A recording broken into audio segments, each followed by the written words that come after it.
Olá, bem-vindo a todos. Bom estar aqui novamente. Agradecer a todos os colaboradores da casa, a todos os trabalhadores, a equipe não só física, mas também a equipe espiritual que opera para que seja possível nós estarmos aqui. Pois bem, como tema para a nossa meditação de hoje, nós escolhemos uma página do Caminho, Verdade e Vida, né? Obra psicografada por Chico Xavier, de autoria de Emmanuel, cuja lição de número 13 traz como título Que é a carne? No ponto de meditação, Emmanuel busca uma frase muito interessante de Paulo, que está na sua carta aos Gálatas, e diz o seguinte: se vivemos em espírito, andemos também em espírito.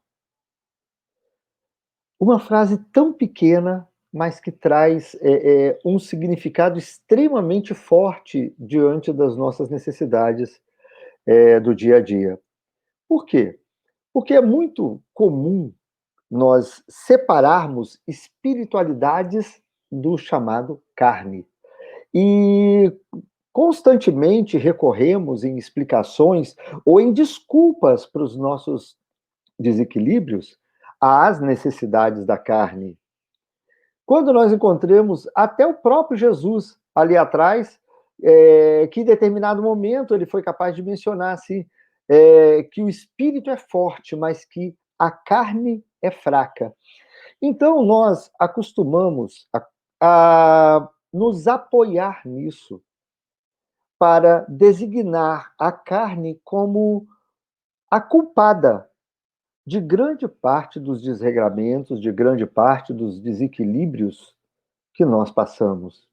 Às vezes estamos numa situação, numa crise de nervos, numa situação de extremo estresse e falamos: minha carne está tremendo, ou minha carne não está aguentando. Eu tento me controlar, mas a carne, nessa hora, às vezes fala mais forte. Quando vamos para outros tipos de desregramentos, quer seja da parte, qualquer parte fisiológica, do sexo, a alimentação ou bebida, novamente tentamos apoiar os vícios nas demandas da carne. Só que nessa hora, nós não paramos para aprender a pensar, a discernir o que é essa dita carne. Quando nós assumimos a condição como espíritos criados por Deus, atingindo o ponto da evolução no qual nos encontramos nos dias de hoje, nós passamos a dispor de um corpo fluídico, que é o nosso perispírito, que é o envoltório do nosso espírito, dando forma, porque o espírito não tem forma. A carne em si seria um segundo vestimento material, segundo o que nós vemos aqui na Terra, que serviria de vestimento para o espírito já com o perispírito. O perispírito quase sempre acaba clonando a aparência do corpo carnal. Mas, quando nós observamos no Livro dos Espíritos, ou mesmo na Gênese, a respeito da formação da matéria, nós vamos ver que a matéria nada mais é do que o fluido cósmico universal condensado, segundo a explicação da época, para formar todos os tipos de elementos que nós dispomos na tabela periódica, ou tudo aquilo que nós podemos ver ou tocar. No fundo, a carne trata-se do mesmo corpo fluídico, só que de uma forma mais densa, da mesma origem do nosso corpo perispiritual.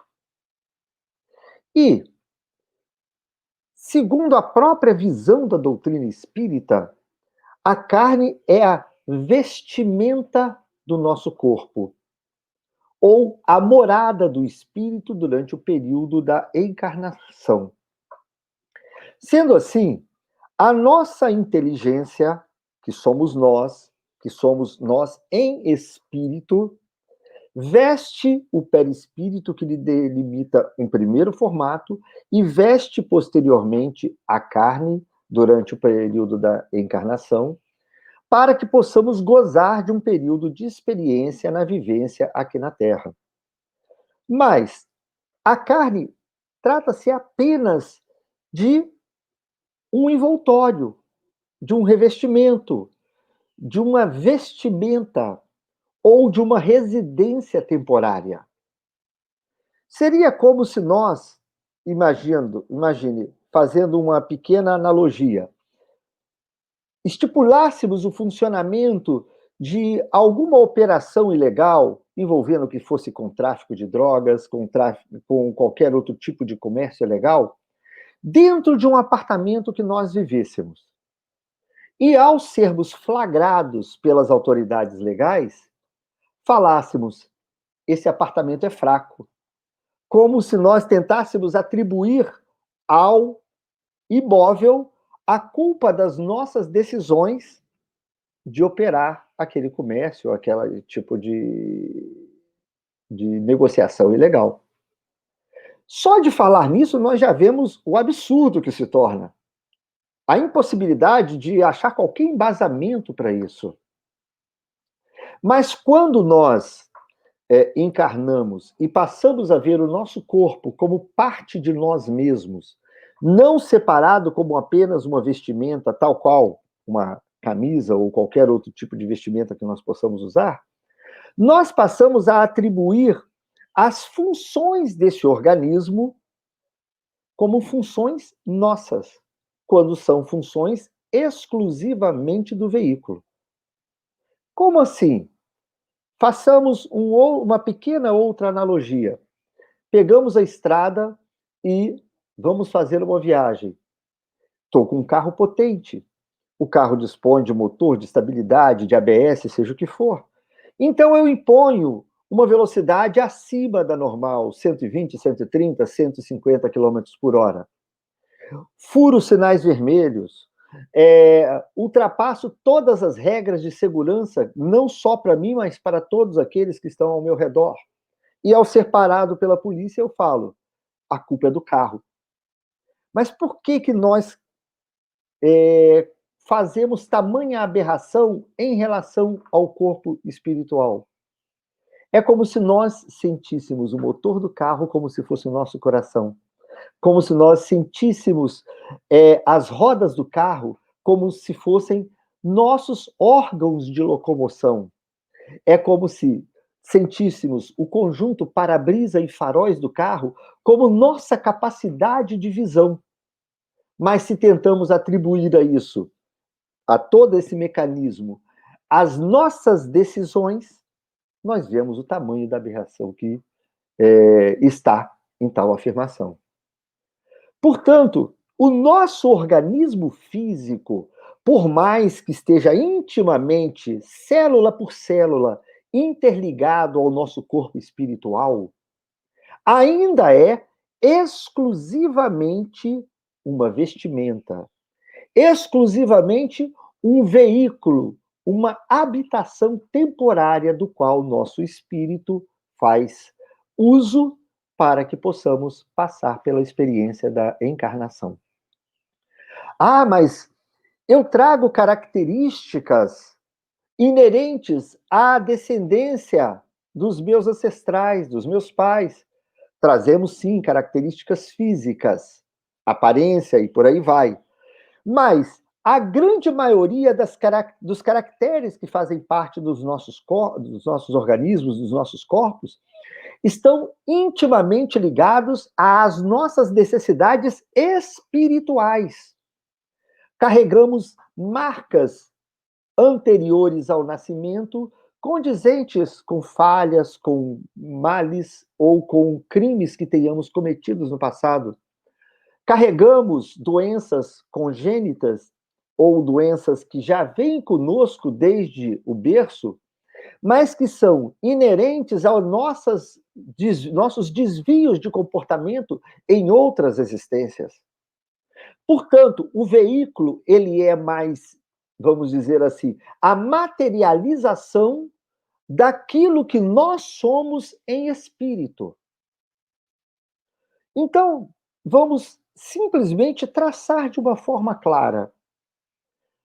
Por mais que queiramos culpar o nosso organismo por essa ou aquela demanda, poderíamos culpar o organismo pelas, pelas vezes que agimos de má fé numa negociação com algum colega?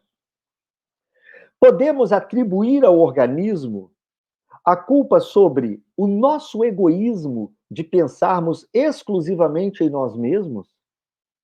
Poderíamos atribuir ao organismo a capacidade de não sermos fiéis em determinadas negociações, ou em determinadas amizades, ou determinados relacionamentos?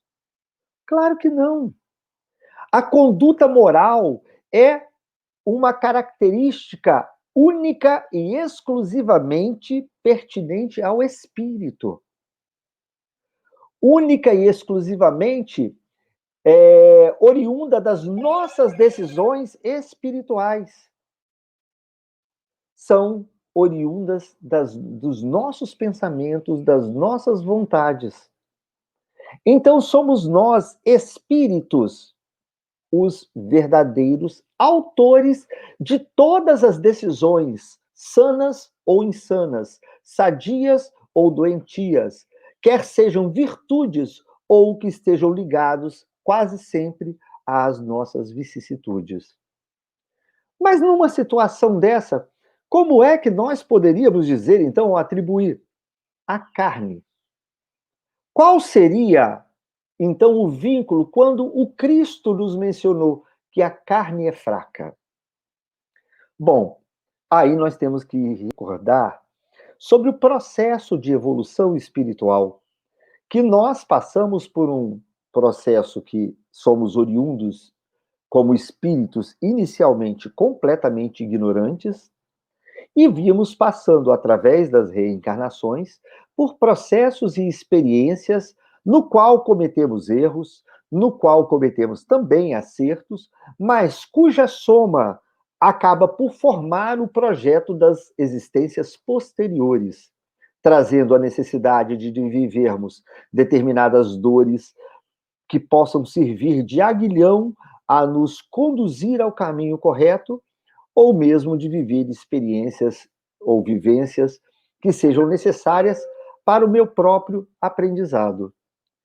Então, observemos, nós estamos encarnados num mundo ainda de expiação e prova, num mundo que ainda trazemos como principal característica vivermos com seres em uma fase evolutiva muito similar à nossa mesma. Então, se estamos aqui na Terra e precisamos vestir um organismo condizente com a realidade material do nosso planeta, é pela nossa condição de evolução moral. Se eu tivesse todas as virtudes já desenvolvidas num nível próximo à do Cristo, ou mesmo até um tanto distante, poderia estar totalmente desprovido das vicissitudes que hoje carrego comigo e talvez não tivesse mais necessidade nem de reencarnar. Ou, se tivesse, que fosse em mundos, se não de regeneração, talvez até em mundos puros.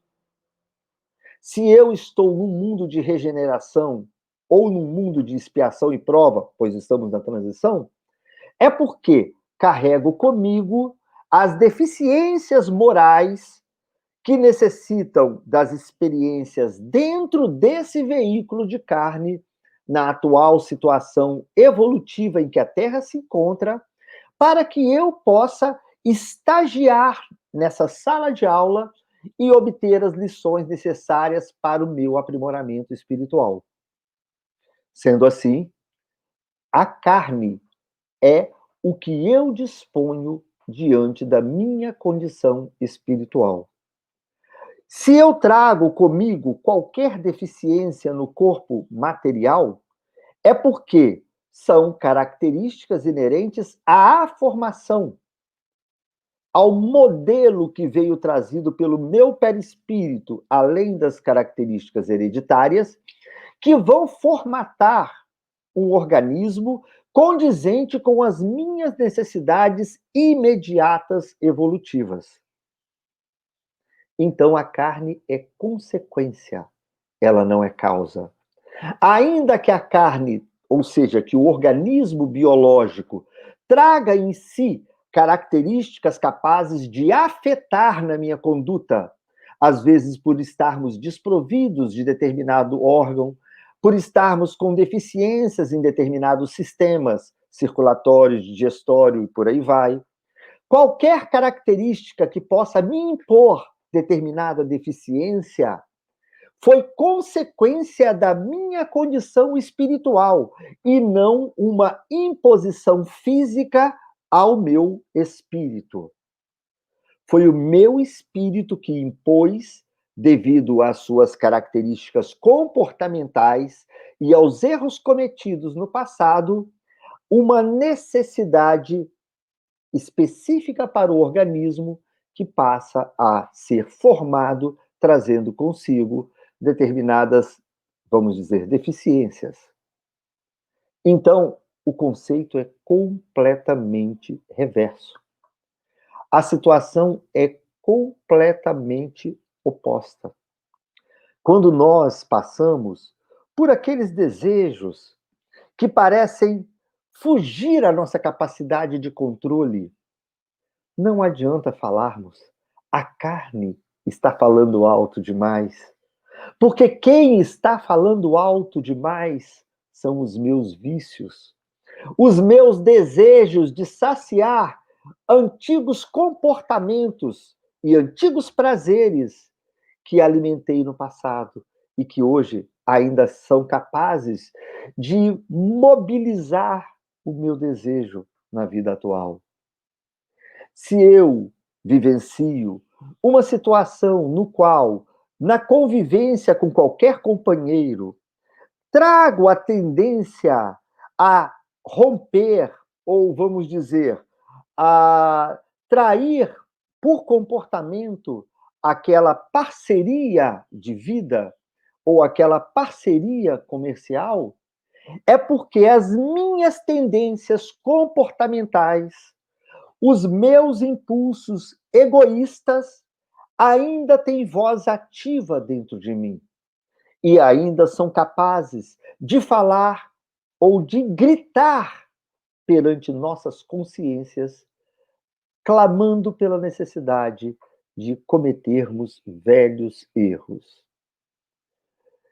Quando nós sentimos qualquer tendência da maledicência à preguiça, dos desequilíbrios sexuais a outros desequilíbrios morais, dos vícios materiais da bebida, do álcool, de qualquer tipo de entorpecente, tudo isso está extremamente vinculado às minhas capacidades, características morais e psíquicas.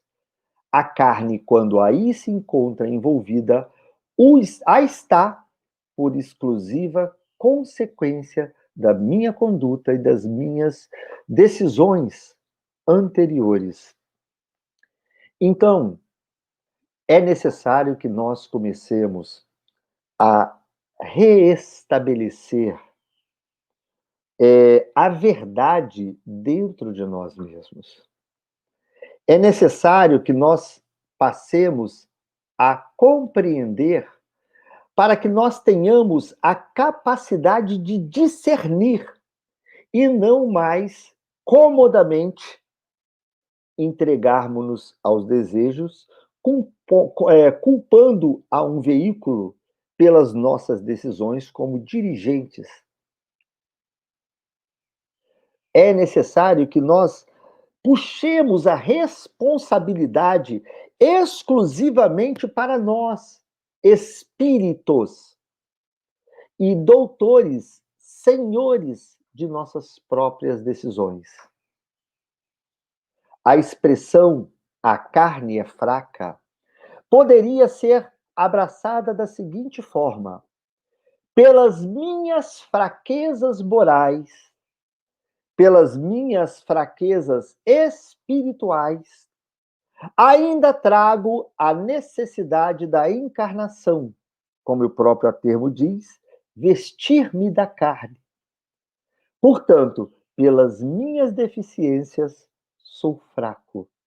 A carne mostra o quanto eu tenho necessidade, por estar presente num mundo com toda essa materialidade que nós vivemos hoje e dispondo de oportunidades e de ambientes propícios a esses erros, porque assim estamos nós, de acordo com a média de quase todos os espíritos aqui encarnados.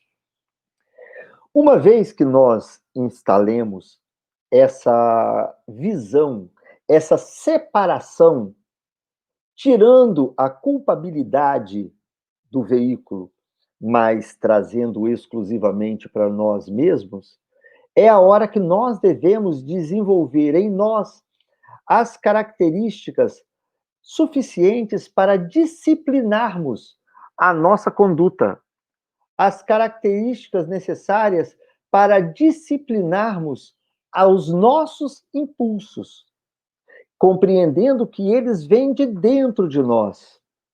Mas como é que eu vou discernir aquilo que vem de dentro de mim? É simples. A voz da consciência reflete sempre aquilo que está gravado em nós e que nos foi revelado no livro dos Espíritos, quando se perguntou onde está grafada a lei de Deus. E os Espíritos responderam: na consciência dos homens.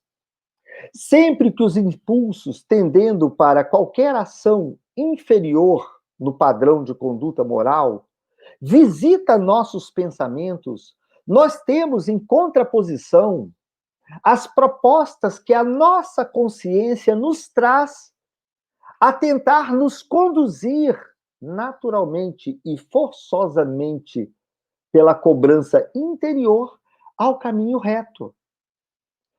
A nossa decisão de ouvir a voz das tendências milenares, dos vícios milenários que nós conseguimos, ou da nossa consciência que traz grafada a lei de Deus, palavra por palavra, trazendo noções perfeitas do que é certo, do que é errado, independente de termos ou não atualmente estudados o Evangelho, a decisão é nossa.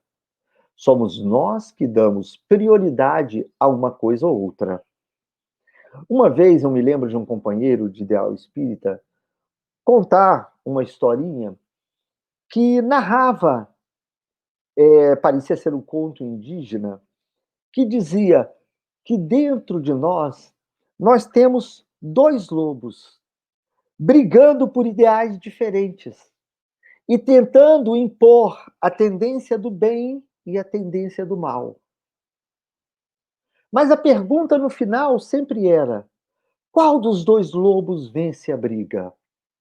E a resposta é simplesmente fantástica: aquele que nós alimentarmos. Somos nós que alimentamos o pensamento da consciência, somos nós que alimentamos o pensamento das vicissitudes. Quando nós alimentamos diariamente as atrações para aqueles vícios, nós estamos alimentando aquele lobo que há de devorar a consciência que pede a nossa atenção. Quando nós somos capazes de ouvir e deixar que a voz da nossa consciência flua com frequência no nosso dia a dia e nos momentos em que os chamamentos para o desregramento batem à nossa porta, nós estamos alimentando aquele lobo que nos haverá de fazer vencer o bem em nossas vidas. Qual deles nós haveremos de alimentar? Qual deles nós haveremos de dar prioridade? Essa é uma resposta que cada um de nós carrega dentro de si. Essa é uma resposta que cada um de nós precisa trabalhar e precisa pensar, porque nós temos o hábito de deixar tudo que envolve plano espiritual para os momentos de reflexão durante as palestras espíritas, durante as missas, durante as pregações dos nossos líderes religiosos. Nós costumamos deixar a nossa religiosidade presa entre as paredes de templos, de igrejas ou de ambientes onde nós vamos cumprir o nosso compromisso semanal para com Deus. E esquecemos que o nosso compromisso não deveria estar limitado a quatro paredes. Deveria, sim, a nossa religiosidade, a nossa espiritualidade transpassar as paredes dos templos para que pudesse ser implantada em nossas vidas em todos os momentos e em todos os ambientes. Não é porque vivemos num mundo onde existem as constituições dos países, onde existem as leis humanas que regram as relações entre os indivíduos, que nós temos que desprezar aqui as regras de Deus. As regras de Deus não são nunca punitivas nem impositivas. O Evangelho é um exemplo de uma cartilha escolar, porque quando nós vemos todos os exemplos do Cristo maravilhosos que ele vivenciou nos 3 últimos anos de sua passagem aqui na Terra, nós vamos ver que todas as proposições nos são oferecidas na forma de lições educativas, que o próprio Cristo amava o pecador por mais que condenasse o pecado, amava o malfeitor por mais que fosse capaz de condenar as atitudes ou quaisquer atitudes maldosas que pudessem ter. Tanto que, mesmo convivendo com toda aquela população praticamente bárbara, ele foi capaz de dizer: perdoa-lhes, Pai, eles não sabem o que fazem. A crucificação, a coroa de espinhos, todo o escárnio, não é por maldade, é por desconhecimento das condições em que vivem. É por desconhecimento da grandiosidade, da misericórdia e da lei divina. E ainda hoje nós vivemos esse desconhecimento. Há 2000 anos estudamos o Evangelho de luz. Há 2000 anos trazemos grafados em nossas mentes, em nossas consciências, os exemplos perfeitos que foram traduzidos em parábolas imortais. Os exemplos perfeitos que foram vivenciados pelo próprio Cristo nos passos que traçou na Galiléia, em Jerusalém e em toda a redondeza. E nós desprezamos essa cartilha. E ao invés de absorvermos o conhecimento, que não é confortável, porque nos clama uma mudança de conduta, optamos por ficar na zona de conforto e alimentar os prazeres que sempre nos felicitaram por pequenos momentos, pelas encarnações afora, pelas vidas por aí afora. Nos encostamos na mesma condição, tal qual peixes que vivem comendo as larvas que caem sem conseguir construir, por não fazerem parte da família dos seres racionais, algo em relação a um futuro e simplesmente vivendo. Nós também acabamos seguindo naquela frase que diz: deixa a vida me levar, vida leva eu. Como se a vida fosse o condutor de nossas experiências. Como se o ambiente que estamos penetrados ou colocados fossem os autores das nossas experiências.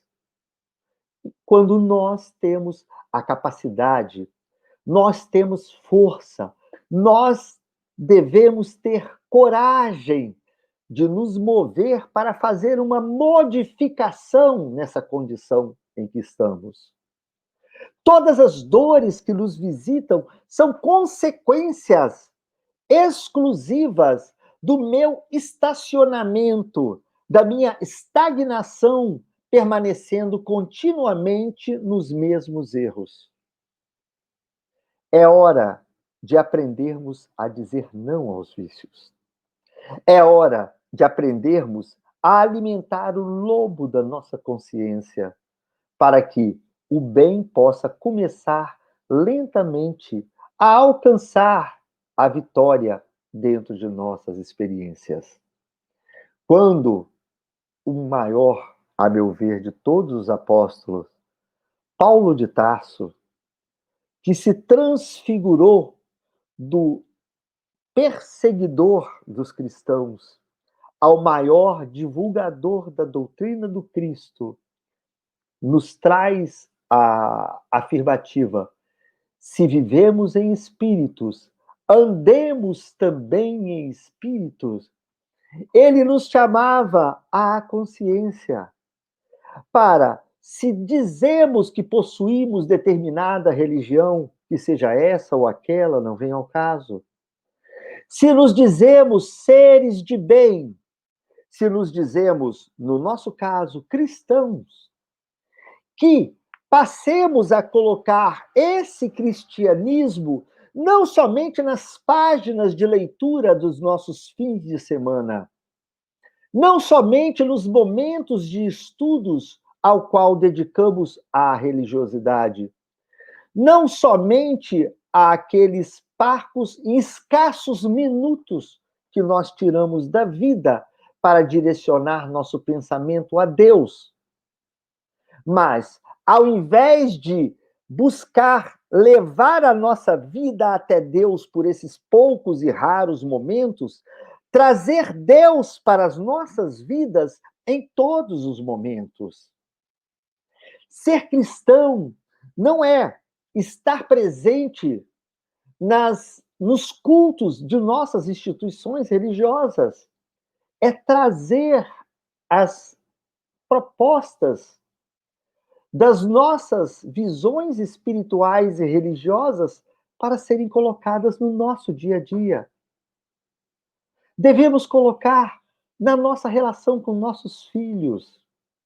Devemos colocar na nossa relação com nossos cônjuges.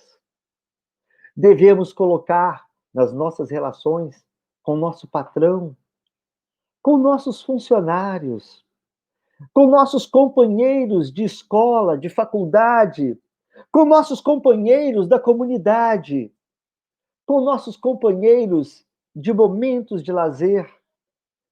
Nós devemos fazer com que o Evangelho deixe de estar confinado para os nossos momentos de espiritualização e possa transbordar, fazendo com que espiritualizemos os nossos momentos comuns. Quando, então, em qualquer momento, nós sentirmos a tentação que nos vem à mente, clamando-nos para as necessidades da carne, recordemos, as necessidades são minhas, do meu espírito, e cabe a mim decidir se quero continuar a alimentá-las ou não. As necessidades são da minha inferioridade e cabe a mim decidir se eu quero continuar a construir sofrimentos ou se eu quero começar a construir um novo horizonte, sendo eu mesmo o arquiteto do meu futuro. Se eu tanto sonhei com a liberdade, se eu tanto sonhei por tantos milênios com o paraíso, por que é que eu haverei de continuar a adiar o paraíso em minha existência? Não é algo, um lugar que eu deva encontrar, mas é uma forma que eu tenho que aprender a viver. Não é o lugar que eu pretendo atingir, mas é o quanto eu pretendo me modificar. Se nós aprendermos a implantar a espiritualização em nossas vidas, permitindo que o Cristo Saia dos altares, dos púlpitos e dos cultos para estar presente em cada momento de nossas vidas. Encontraremos o tamanho da verdade quando o apóstolo dos gentios foi capaz de dizer: já não sou eu que vivo, mas é o Cristo que vive em mim. E quando nós espiritualizarmos nossas ações, seremos nós o veículo do Cristo, porque ele terá encontrado a sua real habitação em nós. Obrigado a todos pela atenção. Que seu dia, sua noite sejam maravilhosos. Que a semana que haverá de fluir, flua com muita paz, com muita saúde. Muito obrigado pelos minutos de atenção. Um agradecimento especial a todos os trabalhadores da Casa Espírita. Um agradecimento a todos os trabalhadores do plano espiritual que nos auxiliam nesse momento. E desejamos muitas bênçãos a todos vocês. Fiquem com Deus. Que Jesus nos abençoe. Obrigado.